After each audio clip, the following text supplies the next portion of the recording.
So, shorter one. I saw this, we'll call it a quiz. It's from GT Live, is where I saw it at. After giving it a look, I decided I may as well put it to voice. Because, why not? I want to voice act things, right? So I may as well put up more reading. What color are you?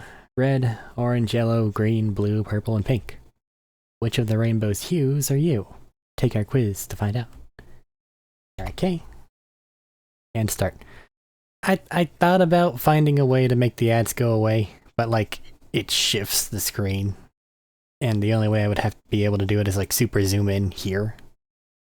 And that got a little weird whenever the questions get longer. Cats or dogs? Cats. Early bird or night owl? It's after midnight and I'm deciding to record things. Where do you want to live? The city, a cottage in the woods, castle on a mountain, house on the beach. As much as castle on the mountain says things to caveman brain, like large cloaks, big empty halls, and actual logistics make that a nightmare, so city. Choose a day of the week. Largely depends on what all is happening. So, cause like if you have a standard work week, Friday might be real great because that's whenever you get off. Like it's the end. And then Saturday, Sunday, even beyond that. Which is why Monday is normally hated. I don't currently have to deal with that. And today was a good day, really. So I guess Thursday wins, against all odds. How would your friends describe you? Helpful and sensitive, joyful and funny, reclusive and lonely, spunky and passionate, or confident and smart. How would your friends describe you? Huh.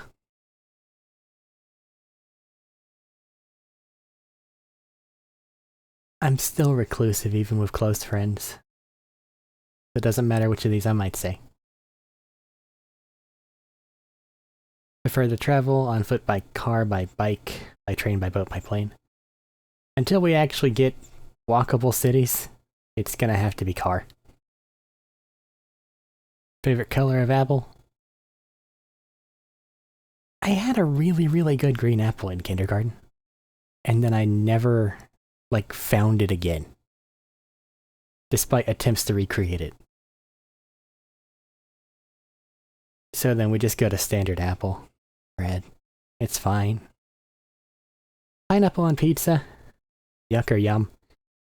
I'm not gonna go out of my way for it, but it's not gonna stop me from eating pizza. What do you like to do when you're bored? Read a book, draw, go outside, take a nap, play video game, listen to music, do some cleaning.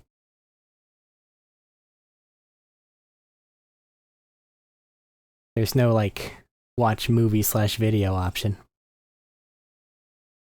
So, it's between video games and music. Music, you kind of have to still find something to do, though. At least I do. Like, you can't just, or at least I can't just listen to music. You know? Like, put that on in the background and play a video game. That's what podcasts are also really good for. Like, alright, there's something that can occupy doing stuff. Listen to stuff as well.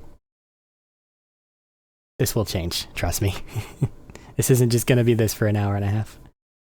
Are you afraid of the future? A little. Are you afraid?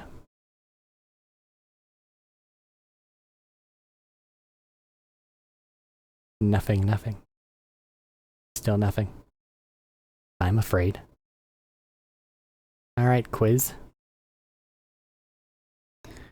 What is... Don't know.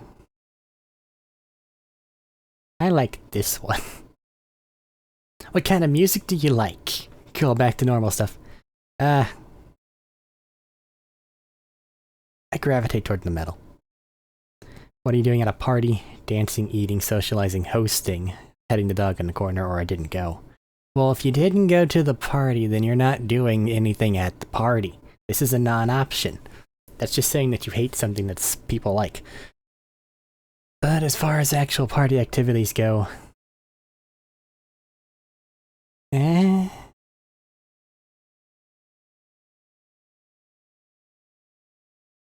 Probably end up gravitating toward a corner. Do you believe in ghosts? Not as we understand them. Like spooky poltergeist throws plates and shit. No. Pick a flavor. Sweet, salty, savory, sour. I do like sour. Color are your eyes. Central heterochromia. Gray and, like, light brownish. But with lack of that, hazel, I guess. That's what's on other things. What's the first one? Please choose one. Okay. Man, what the hell am I doing? This is stupid. Stupid and pointless. I'm wasting time. Precious time. I could be using this to better myself. Time to do important things. Not even a second can be wasted. I feel the seconds. Like my very own heartbeat. Precious seconds. So why am I not doing anything? Aren't you scared? You're wasting so much time. What are you even doing right now? Giving you a voice quiz. Taking some stupid quiz about what color you are. What does that even mean? You know what? Since I have you here, let's do something. Since apparently you have the time to spare, let's play a game. Anything other than this awful fucking quiz. This might take a moment. Hang on. Squarps. Start. Hello, traveler. Welcome to the game. You are challenged by a deadly labyrinth. Just beyond it is a castle with your ultimate destiny held within its walls, ripe for the taking. Will you pass the labyrinth and claim the ultimate reward, or will you perish and fail? Click continue to enter. Let's go. The stone walls seem to stretch on forever. There's no telling how close you really are to your ultimate destiny. There's no need to rush it then. Walk slow. I would, however, like these fucking side advertisements to stop shaking my screen. You trek on for what feels like hours, turning at dead ends and marking familiar walls with a sharp stone. You reach an archway before a clearing. Beneath it stands a knight in crimson armor. Halt, shouts the knight. I stand day and night to prevent any trespassers from entering. Turn back or taste my blade. Do you ever take a break? If I do not hold my place, I will fail my master. I will not fail. I will not give in to weakness. I'll stand for eternity if I must. It sounds a little impossible, buddy. Stop moving my fucking screen. Before you can get a word in, the knight suddenly collapses to the ground, unmoving. They seem to be unconscious. They really should have had a break. The knight's red sword glistens enticingly. You take the sword in your hands and feel its might. You can envision yourself in an epic battle, swinging it expertly. You imagine yourself defending your true love, slaying a ferocious beast, or fighting for your honor. Of the options, love is the one worth fighting for. You swing the sword, letting your imagination guide you. The weight's perfect, like it was made for you. But alas, it's not yours. When you've had your fun, you lay it next to the knight's body and continue past them. The labyrinth stretches on, and you feel a chill on your skin. You stop at an enormous wooden door. A flaming imp creature is perched above it. It looks down on you with its blazing iris. Who are you? Demands the imp. I was trying to relax and you interrupted me. Now you're taking up my precious free time. What do you want? What do you want? Nothing, ignore me, just passing by. Man, you can keep on relaxing. I'm just going through the door. No. Wasting my time now. I've wasted a precious 10 seconds of relaxing time talking to you. Now my day is ruined. That seems unnecessarily stressful. The imp doesn't hear you, instead it shrieks and explodes into flames from pure rage and panic. The wooden door catches fire and begins to burn to the ground. You aren't too far from the flames, but your distance is safe. The warmth is pleasant and comforting on your chilly skin. You watch the flames dance. You're warm and cozy under the fire's heat. The looks of flame twist and turn like writhing snakes. You feel at peace. The inferno shrinks as the door is reduced to ash, and it's safe to walk by it.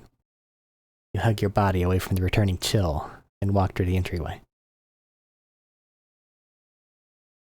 You find yourself in a carpeted, roofless hallway, a rather odd addition to a vast labyrinth. You walk by potted plants and hollow windows until you turn a corner and find yourself standing before the biggest snake you've ever seen. Hello, snack friend. Hello, greets the fat python. Don't mind me, I'm just eating mice. 100 mice walk out of this hole every day. I don't even have to hunt them. Just walk on out and I snatch them up. Can you move, please? Oh, no, I cannot move. I haven't moved for a long time. I don't need to. I just lay here and eat mice from this hole all day. I'm the luckiest snake in the world. Look, here comes another. This seems unhealthy. Before you can finish, a mouse scampers out of the hole, and sure enough, the python snatches it up. Unfortunately, though, the python swallows too quickly and begins choking. The snake is far too weak to hack the mouse back up, and within a few seconds, it suffocates and dies. Oh, poor snake friend. Another mouse crawls out of the hole and looks up at you. Its little eyes are full of curiosity. It squeaks incoherently. You sit with the mouse. The mouse gets comfy with you quickly. It squeaks nonsense, and you nod your head. You feel like you've known this mouse your whole life, and that it's your best friend in the whole world. Alas, you have a journey to complete. You say goodbye to the mouse, and it squeaks back. You stand up and step over the python. Wait for the screen to allow you to click continue. You exit the hallway, and find yourself in a lush garden. Trees and flowers you've never seen sprout from every nook and cranny. At the center, a great enormous tree with darkened leaves looms over the greenery. It looks rather dreary compared to the rest of the bright vegetation. As you near it, you realize the tree has a face that looks down at you with intrigue. Oh, goodness me, the tree says. You look so sickly. Why don't you drink up some nutrients from the soil? It's good for you. I've been drinking soil and nothing else my whole life, and I'm healthy as can be. I don't want any dirt, thank you. Oh, don't let my age fool you. I'm healthy as a tree can be. Sure, the soil is a bit bitter, but it keeps me healthy and strong. Don't mind my creaking branches and crunchy leaves. Happens to any tree my age. I'll live forever. Just you see. But are you happy? Before the tree could protest, a creak followed by a deafening crack filled the air. You stepped aside just before an enormous branch could fall upon you. The old tree looks upon her fallen limb in horror. You try and shout for her attention, but she's frozen in shock. You give up and walk past her. Just before you exit the garden, you spot a gorgeous white rose in full bloom. It was the most beautiful rose you've ever seen. You admire it. The rose had beautiful and delicate petals. The sweet smell wafted around you like a breeze. To be a perfect gift for a friend. When you're done soaking in the flower's beauty, you turn to the exit and continue your mission. 100 twists and turns later, you find yourself at a circular clearing surrounded by tall stone walls. In the center is a large water fountain. Peering into the water, you see a small fish darting around excitedly. Look at me, exclaims the fish. I'm a flying fish. I'm so awesome, I can do anything. I'm gonna fly over that wall and into the sky. You can do it, dude. I can. The fish flops around. I can do anything if I believe in myself. I'm so amazing. It is gonna be difficult, though. Without another word, the flying fish leapt from his pond and up towards the far wall. The fish unceremoniously slammed into the wall, just inches from the top. He fell to the stone floor and died, leaving you alone with the sound of the flowing fountain. Oh. Sorry, fishy friend. The fountain's water is ever so alluring. You can't remember the last time you've had a drink or rinsed yourself off. You lean over the fountain. The water's so clean and clear you can see the glittering coins that rest on the bottom. You probably wash your face, I guess. Don't want to go in and splash around in it. Or drink. The water's cool and refreshing. You feel yourself becoming rejuvenated, like waking from a long rest. You glance at your reflection in the rippling water for a moment before standing up and walking to the clearing's exit. You watch the sky darken above you and stars peek between the clouds. You cannot count the hours you've been walking. You're tired and hungry. Conveniently, an appetizing smell lures you from around a corner. Turning it, you come face to face with a mysterious figure holding a delicious-looking cake.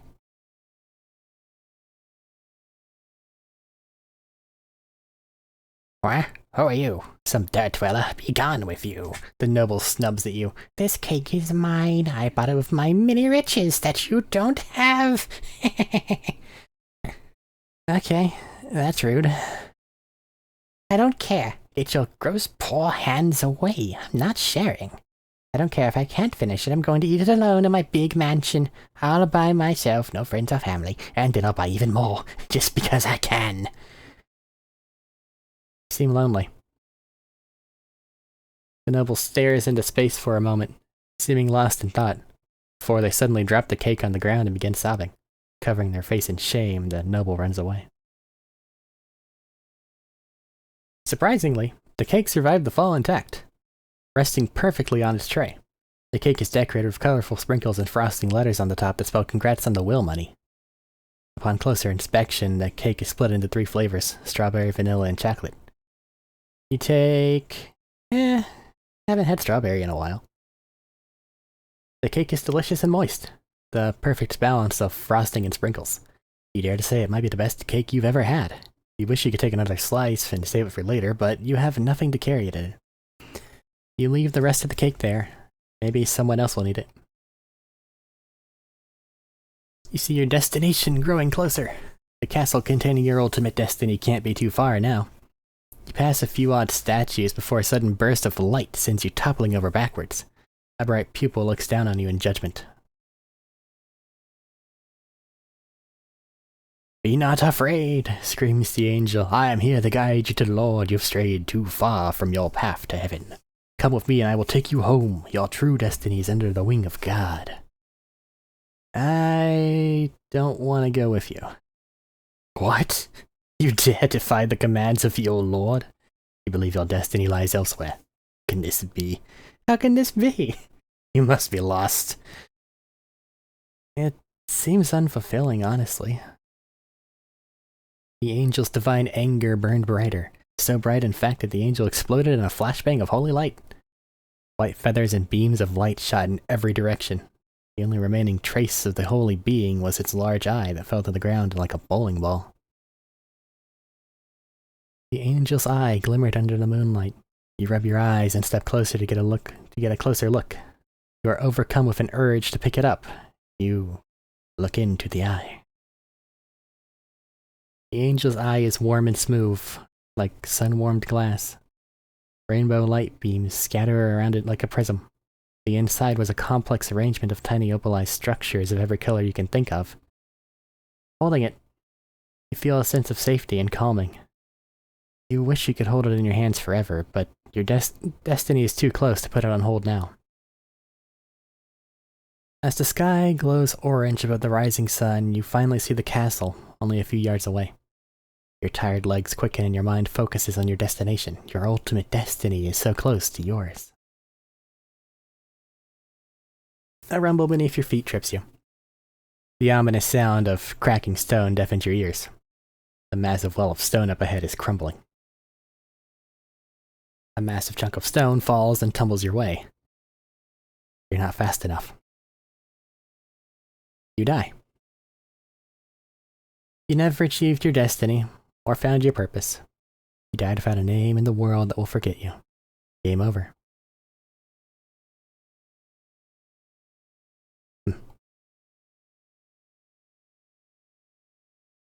Well, that was stupid. That wasn't a fun game at all. What a boring affair. Unfair. Waste of time. All that did was make me sadder. I mean, all those characters were doing the right things to live a happy life, weren't they? The knight was hardworking. The imp managed its time. The snake lived in bliss. The tree stayed healthy. The fish had confidence. The noble was born rich, and the angel followed faith. Yet, in the end, all they did was destroy themselves. If you push yourself to success, you stress yourself to hell. If you live for comfort, you become numb. If you find a balance, you become a slave to routine. And in the end, you met your demise by some uncontrollable event before you could truly reach your destiny. Quiz doesn't have branching paths. It's not like your choices mattered anyway. It all leads to the same fate. Is there really no way to live a truly happy life? Does it even matter how you live? Is the universe really that cruel? And yet, I don't regret playing that game with you. I almost feel glad that I did.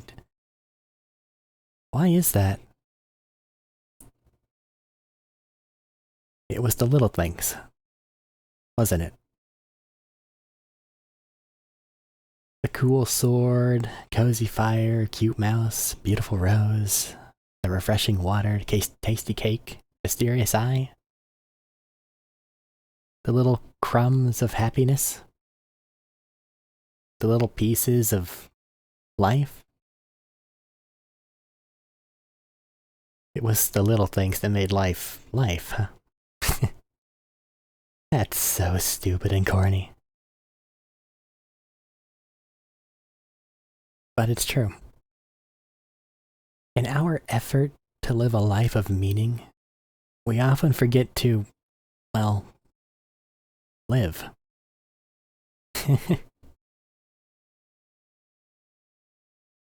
I'm glad I got to live for a moment with you, quiz taker.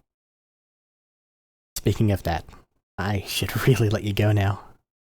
I'm sorry. Oh, but first, can I ask you one more question? What's your favorite color? Red, orange, yellow, green, blue, purple, pink. I normally kinda sorta shift between green and purple. But I feel like I aspire towards the purple and fit in with the green. Green and gray are like my go-tos. Well, purple is too, but not as much as them. I'm just gonna live with green for now. Yeah, the only one on this list I don't really care for is blue. Thanks. I'll miss you. It's okay, Quiz. I love you. I don't think you do, Quiz. Goodbye, Quiz Taker. Don't forget to live. And because we got green. Green. You are all that is growing and rotting. You are the moss and the fungi, frog and the lily pads it sits on. Grasshopper and rotting vegetation, you are life and death. Green. Perfect. Please visit me again. And that was this weird little quiz. That now I've spent about 20 minutes putting a voice to. I hope you enjoyed. And until next time, take care of each other.